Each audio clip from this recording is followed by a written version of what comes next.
अस्सलाम वालेकुम। आप देख रहे हैं गोरखधंधा अबरार कुरैशी। आपसे बात हूँ। पाकिस्तान में काफ़ी चीज़ें जो हैं बड़ी तेज़ी के साथ डेवलप हो रही हैं और सबसे पहले आपको बयान करेंगे जो गुज़श्ता रोज़ मुज़ाकरात हुए और पहली नशिस्त थी, अब अगले हफ़्ते दोबारा से मुज़ाकरात होंगे और उसमें एक बड़ा अहम नुक्ता है कि हुकूमत जो है वो अपनी तरफ से कोई डिमांड सामने नहीं रख रही, ना ही ज़ुबानी और ना ही जो इन राइटिंग है।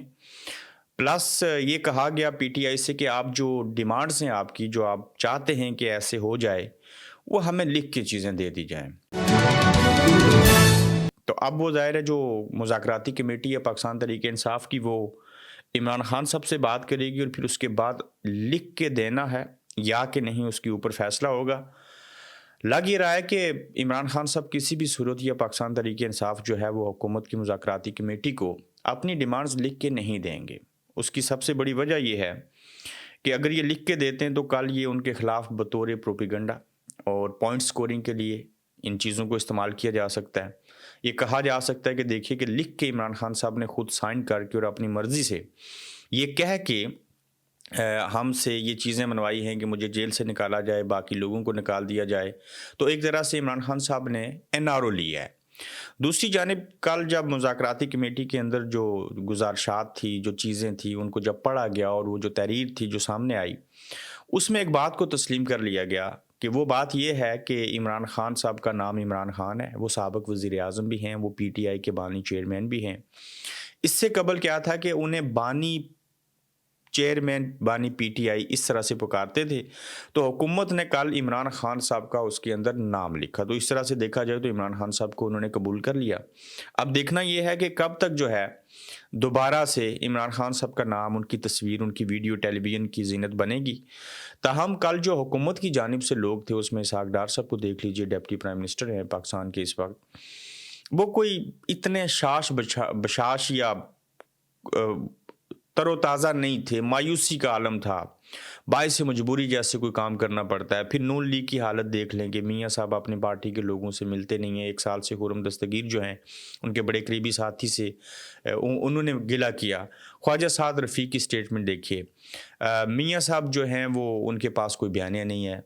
इलेक्शन वो जीत नहीं सकते। आइंदा भी कोई हुकूमत आएगी तो उसमें पीपल्स पार्टी जो है वो अपोज़िशन का किरदार मैक्सिमम अदा कर सकती है, लेकिन नून लीग की ये हालत हो चुकी कि वो अपोज़िशन का किरदार भी अदा नहीं करेंगे और इस्टेब्लिशमेंट के साथ मिल के हुकूमत करने से उन्हें बहुत नुकसान हुआ। ये नुकसान उस वक़्त शुरू हो चुका था जब खान साहब की हुकूमत ख़त्म की, उसके 90 रोज़ के अंदर इंतखाबात नहीं करवाए और फिर दोबारा से भी हुकूमत ले ली। जो अवाम थे वो पाकिस्तान तहरीक-ए-इंसाफ के जुड़ गए। सबसे बड़ा ब्लंडर ये हुआ कि 8 फरवरी के इलेक्शन जो थे, उसे चोरी किया गया और इतने बड़े लेवल के ऊपर चोरी किया गया कि अब उसको सँभालना मुश्किल हो गया। फिर देखें कि मरीम साहिबा ठीक है चीफ़ मिनिस्टर हैं, एक चीफ़ मिनिस्टर के नाखून बड़े हैं, दूसरा चीफ़ मिनिस्टर जो केपी के है उसके बाल बड़े हैं, तो कोई बड़ी ज़्यादा तब्दीली नहीं है उन दोनों के अंदर।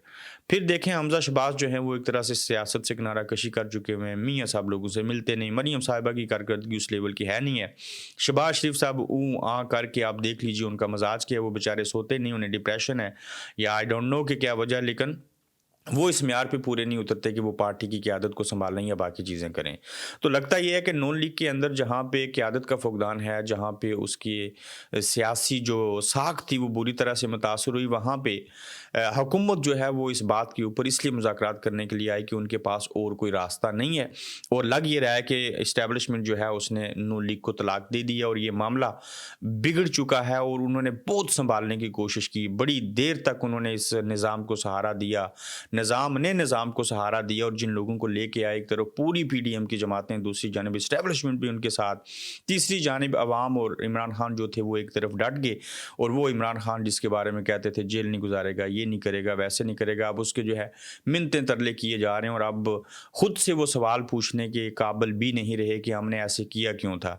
जिस शख्स को जेल के शीशे तोड़ के आपने पकड़ा था, अब जेल के शीशे तो सॉरी अदालत के शीशे तोड़ के आपने उसको गिरफ्तार किया था, आप जेल में लेके गए थे। अब जहाँ से बात शुरू हुई थी वहीं पे ख़त्म होगी। खान साहब ऐसे नहीं मानेंगे कि आप खुद से दरख्वास्त दे दीजिए, मेरी जान को ख़तरा है, मुझे शिफ्ट कर दीजिए, फिर वो बनी गाला चले जाएँ, वहाँ कुछ लोग आएँ, आप उनसे मिलें, डील हो, फलाँ चीज़ें हों। तो जिस अदालत के माज़रत शीशे तोड़ के आपने खान साहब को जेल लेके गए थे, वो खान साहब अदालत ही के ज़रिए बाहर आएँगे और अब خان صاحب آپ کی نہیں، آپ ان کی باتیں مانیں گے کیونکہ ان کا اپر ہینڈ ہو چکا ہے۔ تو خان صاحب نے جس طریقے سے اس نظام کو ڈائیگنوز کرنے کے بعد ایکسپوز کیا، اب یہ جب دو عمل ہو چکے ہیں، بیماری کی تشخیص ہو چکی ہے، جس طرح سے دیکھیں فوجی تنصیبات کا بائیکاٹ کیا گیا، کس کس نے گولیاں چلائی، ڈی چو کا معاملہ کیا ہوا، کیسے لوگوں کو مارا گیا۔ اب اس نظام کا جو ہے یہ جو گندا ننگا اور گنجا نظام ہے، اس کا علاج کرنا ہے۔ اس کا ڈاکٹر ایک ہی ہے، عمران خان، اور اس کے ساتھ جو نرسیں ہیں، باقی ہیلپر ہیں، کوئی سرجن ہے، کوئی اور طرح کی بیماریوں کا علاج کرتا ہے، وہ پاکستان کے عوام ہیں۔ تو اوپر سے امریکی پریشر بھی ہے، اور امریکی پریشر کی وجہ سے جو چیزیں ہیں وہ کافی تیزی کے ساتھ بدل رہی ہیں۔ نون لیگ اور اسٹیبلشمنٹ کے درمیان جو دوریاں ہیں وہ کیسے ہیں، اور یہ جو لفظ ہم نے استعمال کیا کہ لگتا ہے کہ طلاق ہوگی اور معاملہ بگڑ چکا ہے، اس ضمن میں دیکھیں گے بلوائیوں کے لیے رعایت پاک فوج کی طرف سے آئی ہے۔ میرے خیال میں فوج کو بھی دوبارہ سوچنا پڑے گا۔ عظمیٰ بخاری ایسے کہہ رہی ہیں اگر اسی طرح کے بلوائیوں کو ریلیف ملے گا تو پھر آئی ایم سوری 9 مئی اس ملک میں بار بار ہوگا، آپ دیکھیں گے۔ عظمیٰ بخاری صاحبہ کو بیان دینا پڑ گیا، اور حالات یہ بتا رہے ہیں کہ انہیں بڑی جو ہے وہ فکر ہے کہ یہ جو حملہ آور لوگ تھے، انہیں آرمی چیف نے جو رحم کی اپیل تھی اس کو معاف کر کے انہیں رہائی کیوں ملی۔ سب سے بڑی چیز میں آپ کو بتاتا ہوں کہ رحم کی اپیل کرنے سے آرمی چیف کو کس نے انکار کیا، اور اس سے بڑی چیز کہ آپ دیکھیں کہ جو آج بھی لوگ ہیں ان کو رہائی ملی ہے، اور رہائی ملنے سے کافی چیزیں جو ہیں وہ بہتر ہوئی ہیں، اور تحریک انصاف کی ایک اور بڑی کامیابی کو اگر آج دیکھا جائے تو اس کو بریکنگ نیوز کے طور کے اوپر سامنے لایا گیا۔ 26 نومبر احتجاج کے تناظر میں درج مقدمات میں اہم پیش رفت جو ہوئی ہے، اس کے تحت پی ٹی آئی کے 278 گرفتار ورکرز جو تھے ان کی ضمانتیں منظور کر کے اسلام آباد کی انسداد دہشت گردی عدالت نے رہا کرنے کا حکم دے دیا ہے، اور مجموعی طور پر 436 ضمانت کی درخواستوں میں سے پی ٹی آئی کے 158 گرفتار ورکرز کی ضمانتیں مسترد ہوئی، اور 378 کی ضمانتیں ہو چکی ہیں، ان کو چھوڑنا پڑے گا۔ آپ امیجن کریں کہ آپ کو کوئی بلا وجہ بے وجہ پکڑ لے، بے گناہ ہوں، جیل میں رکھے، تشدد بھی آپ کے اوپر ہو، کھانا مانگ کے چیخ کے آپ کو مانگنا پڑے، پھر بھی نہ ملے، اور 2 سال 24 ماہ یعنی کہ آپ جیل میں رہیں، اور جب جیل سے 24 ماہ کے بعد نکلیں، گلے میں آپ نے مالا ڈالا ہو، لوگ آپ کا استقبال کریں، جذبات آپ کے پہلے سے زیادہ ہوں، عمران خان زندہ باد کے آپ نعرے لگائیں، تو جب یہ عالم ہو جائے، اور جیل کے اندر تو نہ وہ ٹی وی دیکھتے تھے نہ اخبار دیکھتے تھے، وہی جو پہلے والی محبت تھی 2 سال سے پہلے، بیچ میں 2 سالوں میں کیا ہوا، انہیں کچھ علم نہیں ہے، اس کے باوجود لوگ عمران خان کو پسند کرتے ہیں، لوگ مزید مضبوط ہوئے ہیں، لوگ قیام کر گئے، لوگ ٹھہر گئے۔ اس کی وجہ صرف اور صرف عمران خان سے پیار اور محبت نہیں ہے، عمران خان کا عدالت کے کمرے سے پکڑ کے لے جا کے جیل میں رکھنا، اور پھر وہاں سے ان کا ڈیل نہ کرنا۔ اسی لیے کہتے ہیں کہ کسی قوم کا، کسی جماعت کا رہنما لیڈر اچھا ہو، وہ خود اچھے کام کرے، وہ کسی کے ساتھ ڈیل نہ کرے، تو لوگ بھی اس کا ساتھ دیتے ہیں۔ پھر آپ دیکھیں کہ امریکہ کا نام سن کے ہمارے لوگ چڑ جاتے تھے، وہ چاہے جو بائیڈن کی حکومت ہو، چاہے وہ اس سے پہلے بل کلنٹن ہوں، چاہے اب ڈونلڈ ٹرمپ ہوں، امریکہ کی جانب سے کسی بھی طرح کی مداخلت ہوتی تھی تو لوگ اس کے اوپر شور شرابہ کرتے تھے اور نفرت کرتے تھے امریکہ کے ساتھ۔ اس عمران خان نے رجیم چینج سائفر کو لے کے، جو بائیڈن کی حکومت کے کرتوتوں سے لے کے اب ڈونلڈ ٹرمپ کے جیتنے سے اور وہاں کی اسٹیبلشمنٹ کو شکست دینے کے بعد امریکی نئی حکومت جو ہے وہ پاکستان میں مداخلت کر رہی ہے۔ پاکستان کے جو ایٹمی پروگرام تھا اس کے اوپر بھی کنڈیشنز لگیں۔ مداخلت یہ ہے کہ عمران خان کو رہا کرو، پہلے مداخلت یہ تھی کہ عمران خان کو ختم کرو۔ تو پاکستان کے عوام جو بات عمران خان کی فیور میں آ رہی ہے اس میں یہ نہیں دیکھتے امریکہ کو پازیٹیو یا نیگیٹو جو ہے وہ مداخلت کیوں کر رہا ہے، اور اس کے اوپر ایزیٹیشن نہیں ہے ان کو۔ وہ کہتے ہیں جو ہو رہا ہے ٹھیک ہو رہا ہے، عمران خان کے لیے جو بھی ہے سب ٹھیک ہے، یعنی کہ عمران خان غلط بھی کرے تو اس قوم کو لگے گا کہ یہ ٹھیک کر رہے ہیں۔ اس کی وجہ یہ خان صاحب کی پاپولیرٹی اتنی ہے، انہوں نے جو الفاظ کہے وہ درست ثابت ہوئے۔ تو تحریک انصاف کی اس کامیابی کے ساتھ ساتھ یہ بھی کہا گیا کہ میں جو ہے وہ حفیظ اللہ نیازی کہتے ہیں کہ اپنے بیٹے کی رہائی کے لیے آرمی چیف سے رحم کی اپیل نہیں کروں گا، مجھے انصاف چاہیے، لیکن احسان کی 10 سال قید کی سزا سن کر دل مردہ ہو گیا ہے۔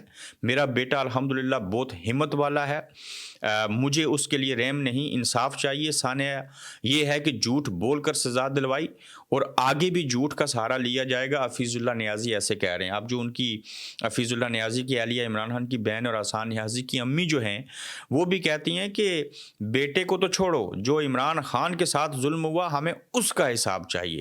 بیٹا جوان ہے، अपने मामू के नक्शे कदम के ऊपर गया है, वो अपनी सोबतें अपनी चीज़ें बर्दाश्त कर लेगा, लेकिन हम इन ज़ालिमों से हिसाब लेंगे। और हफीज़ुल्लाह नियाज़ी भी ये कह रहे हैं कि हम आर्मी चीफ़ के साथ जो है वो रहम की अपील नहीं करेंगे। अब देखें ये कितने डफर हैं और कैसे लोगों को बेवकूफ़ बनाते हैं। बेवकूफ़ी का आलम क्या है, पहले सज़ाएँ देते हैं, फिर से उन सज़ाओं के ऊपर माफ़ी देते हैं और उसे कहते हैं आर्मी चीफ़ ने रहम की अपीलों के ऊपर इतने लोगों को छोड़ दिया। भाई, आपने जिन अदालतों के ज़रिए आर्मी की मिलिट्री कोर्ट्स के ज़रिए सज़ा सुनाई, वो अदालतें गलत, वो सज़ाएँ गलत, उसमें ट्रायल गलत, उसमें उनको वकील नहीं करने दिया गया, उनके बयानात सुने नहीं है। एक ही बार बैठे और 2 दिनों में 105 लोगों को आपने सज़ा सुना दी और उसके ऊपर आप कहते हैं जी कि रहम की अपील मंजूर कर ली।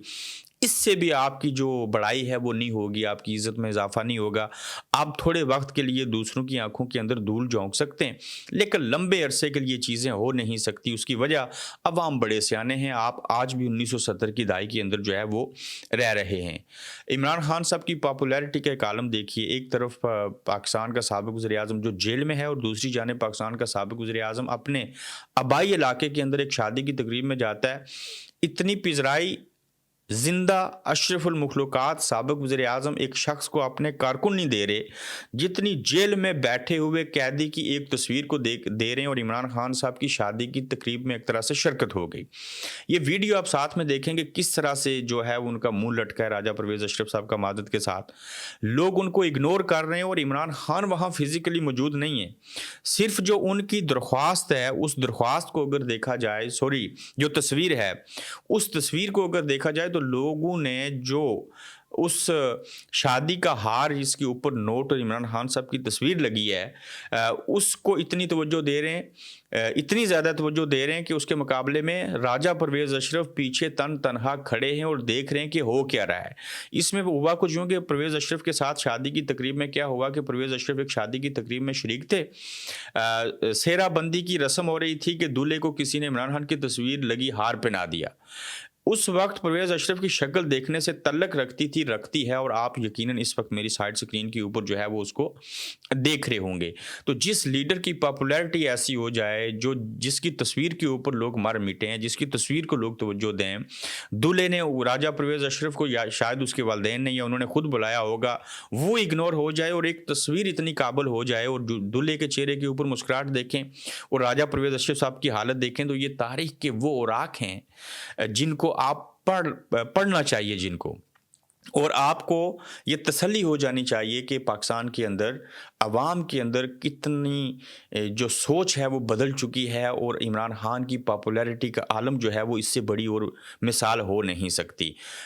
फिर देखिए कि अली अमीन गंडापुर का ख़तरनाक इंकशाफ की सुनोयत का है। वो कहते हैं कि वज़ीर आला खैबर पख्तूनख्वा अली अमीन गंडापुर ने मज़ीद 45 अफराद के मिसिंग होने की तस्दीक कर दी है। कहते हैं कि खदशा है कि ये 45 अफराद भी कहीं शोहदा में शामिल न हो। अली अमीन गंडापुर कहते हैं और वज़ीर आज़म शहबाज शरीफ ने कहा है कि 26 नवंबर के दिन लोगों को गोलियां लगने की क्या सराइयां हुई हैं। मैंने कहा कि हमारे 13 लोगों की शहादतें हुई हैं। 9 मई और 26 नवंबर पर जुडिशल कमीशन बनाया जाए। जनाब वज़ीर आज़म की जानिब से इस तरह के बयानात काबिल अफसोस हैं। अली अमीन गंडापुर जो है वो ऐसे कह रहे हैं। भाई, आप अली अमीन गंडापुर साहब वज़ीर आज़म साहब को तो कह रहे हैं, लेकिन वज़ीर आज़म अपने खिलाफ कमीशन क्यों बनाएगा? वो अपने आप को खुद से क्यों कहेगा कि आप जो हैं वो मुझे सज़ा दे दें, अपने ख़िलाफ़ खुद FIR कटवा दे? तो आप अपने हिस्से का काम करें, इन चीज़ों को एक्सपोज़ करते रहें, अपने कारकुनों के साथ खड़े रहें। जिन लोगों ने इन चीज़ों का लोगों का जो खून बहाया है उसका हिसाब आप ज़रूर लें, लेकिन इस हुकूमत से ये तवक्को नहीं रखिए कि ये जो है वो कोई इंसाफ़ करेंगे। भला एक ज़ालिम जिसने लोगों को मारा, वो कैसे आप इंसाफ़ होने देगा या वो कैसे इंसाफ़ कर सकता है? चूँकि ये वो हालात पैदा हो चुके हैं कि यहाँ पे आपको इंसाफ़ जो है वो छीन के लेना पड़ेगा। तो अपना ख्याल रखिएगा, अपना फीडबैक दीजिएगा। जल्द आपसे फिर मुलाकात होगी। आप देख रहे हैं गोरखधंधा अब्रार कुरैशी के साथ।